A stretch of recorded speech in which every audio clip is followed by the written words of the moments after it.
Добрый вечер, уважаемые зрители. Вы смотрите новости на телеканале Якутия-24 в прямом эфире. С вами Влад Давыдов. Сегодня в программе.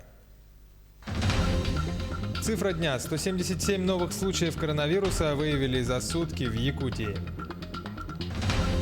Через Лену на вертолете полярные авиалинии открыли рейсы в связи с закрытием переправы. В конце о погоде. На территории республики прогнозируют порывы ветра и сильные ветры. МЧС выдала рекомендации.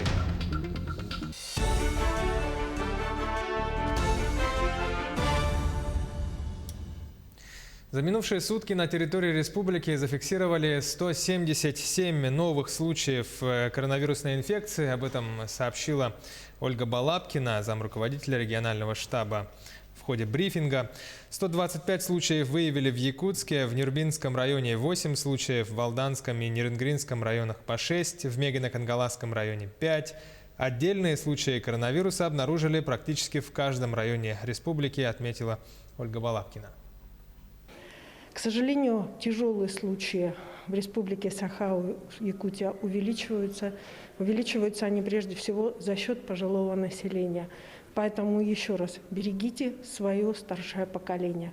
Задача, поставленная главой Республики Саха-Якутия по сокращению сроков проведения анализов на коронавирус, выполняется всеми учреждениями здравоохранения и лабораториями Роспотребнадзора Республики. Необходимо обратить внимание, что в целом непосредственно сокращены сроки и госпитализации людей, заболевших, и сегодня Республика Саха-Якутия по госпитализации является одним из лучших субъектов Российской Федерации. Отдельный учет бессимптомных больных коронавирусом ввели в России. Об этом сообщила руководитель управления Роспотребнадзора по республике Маргарита Игнатьева. Она отметила, что в связи с раздельным учетом статистика минувшего дня на 19 октября изменилась. Таким образом, всего накануне выявили 157 случаев коронавируса, среди них 133 заболевших коронавирусом и 24 человека с бессимптомным течением болезни. Также необходимо отметить, что в республике Саха-Якутия на этой неделе был достигнут наивысший результат проведенных лабораторных анализов на ковид и достиг максимума. За сутки мы провели по республике 6071 исследование на коронавирусную инфекцию. И показатель охвата тестированием населения методом ПЦР составляет у нас уже 506,7 на 100 тысяч населения. В онкодиспансере прошла первая операция с использованием нового аппарата искусственной вентиляции легких последнего поколения. Аппарат не только поддерживает дыхательную систему пациента, но и позволяет отслеживать малейшие изменения в организме во время проведения операции. Множество функций позволяют оказывать качественную высокотехнологичную помощь. Пока аппарат такого класса единственный в регионе. По нацпроекту «Здоровье» таким оборудованием будут оснащены и другие медицинские учреждения региона. Объем дыхания и давление пациента графически отображаются на мониторе. Анестезиолог может контролировать подачу анестетика в необходимом объеме. Сейчас новый аппарат тщательно изучается анестезиологами и совсем скоро будет использоваться в полном объеме. Сначала проверим на одной операции одну функцию, работа по объему, а потом в дальнейшем, когда будет операция и на легких и так далее, и проверим остальные функции. В течение недели обычно у нас очень много операций в день, по 3 штуки как раз в этот операционный зал пойдет на этом аппарате, поэтому очень быстро. В Хандаге-Тампонского района регулярно делают дезинфекцию подъездов и придомовых территорий. Управляющие компании работают в усиленном режиме. Подробнее в сюжете нашего корреспондента. Утро дворника ТСЖ «Новый» Сергея Москвитина началось с разведения дезинфицирующего раствора. Затем на плечи накидывается нехитрое приспособление и начинается работа.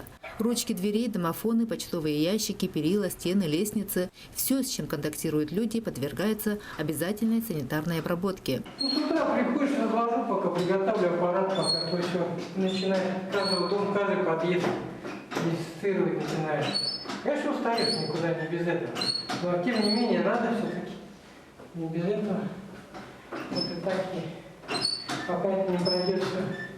В Хандыке ТСЖ «Новый» обслуживает район каменной застройки поселка. Это 9 многоквартирных домов, свыше 20 подъездов. Дезинфекцию проводят через день, согласно графику, для чего администрация поселка выделила 100 тысяч рублей, плюс 30 тысяч рублей из собственных средств ТСЖ.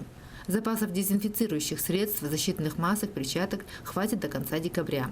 Также каждому работнику ТСЖ выделяются антибактериальные средства. Пока ковид в наших домах в одном доме было выявлено, мы его срочно дезинфицировали.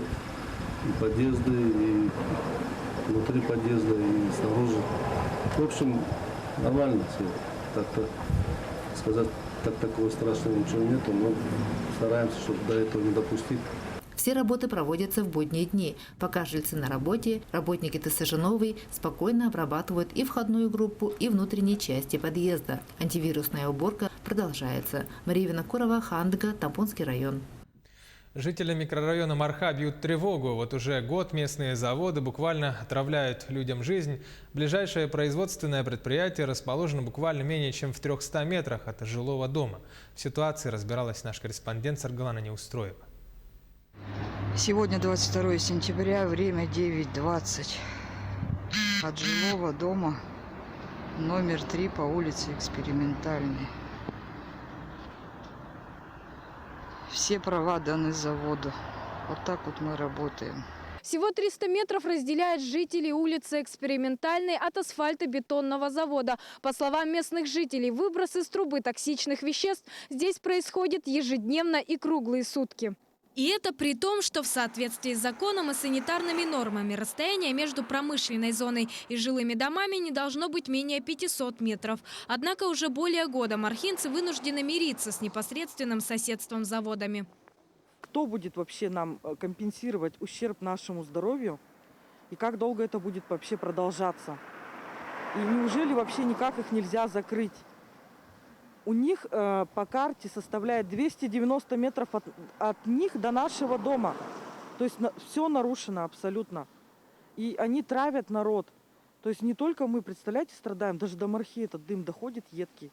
Действительно, в ходе замеров уровень содержания токсичных веществ в воздухе неподалеку от заводов оказался значительно превышенным. При производстве асфальтобетонного завода выбрасываются в атмосферный воздух различные вредные вещества, в том числе сероводород.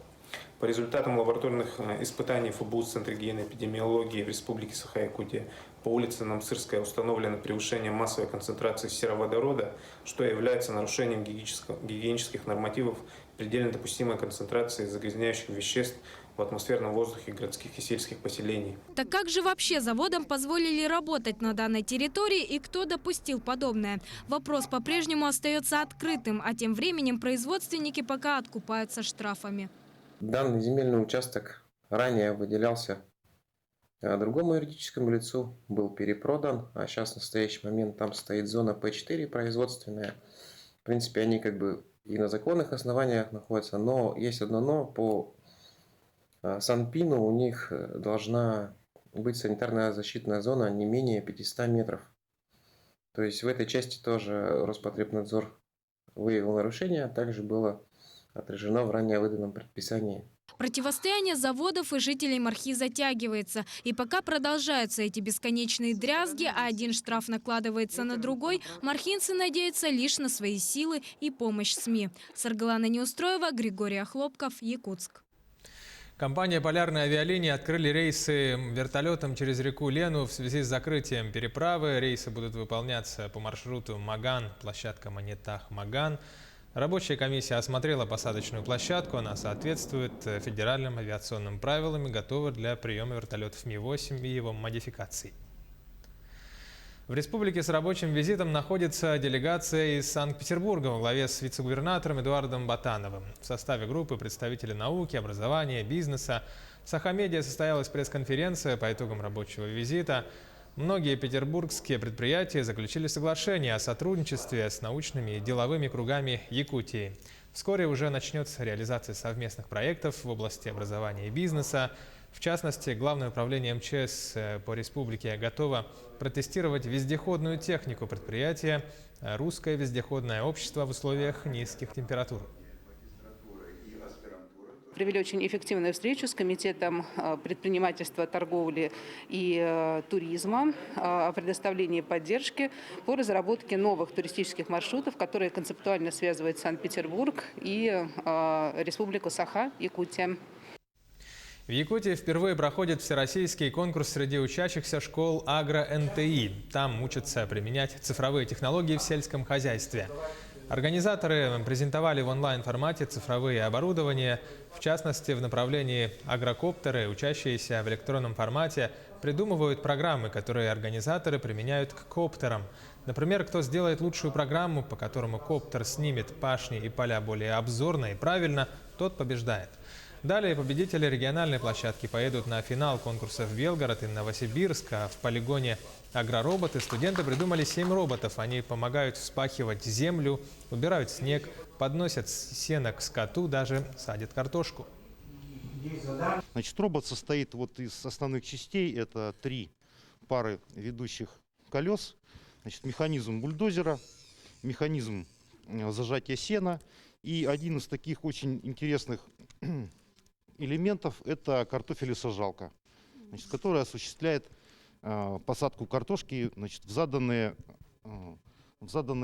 какие-то географические точки. Значит, вся эта работа была осуществлена, еще раз подчеркиваю, руками ребят. Ребята это делают, ребята молодцы. Проект экологического фонда «Зеленый пояс Вилюя» получил грант президента России. В Вилюйске, в местности Хамустах, еще в прошлом году открыли дендропарк. Сегодня фонд презентовал экотропу. Там в будущем посадят редкие деревья и краснокнижные растения. Таким образом, экологический парк будет наглядным пособием для изучения экологии. Экологическая тропа – это экскурсионный маршрут с интересными информационными стендами, с интересными информационными материалами и интересными объектами природы. По данным синоптиков, в ближайшие сутки 22 октября в Усть-Майском, Алданском, Тампонском, Татинском районах ожидается снег, местами сильный. Ветер в Нерюнгринском районе порывами до 15-20 метров в секунду, местами метель. В связи с этим Управление МЧС России по республике рекомендует населению соблюдать правила безопасности и рекомендации по возможности оставаться дома. Таковы новости к этому часу. В 20:00 подведем итоги дня. Носите маски, берегите здоровье.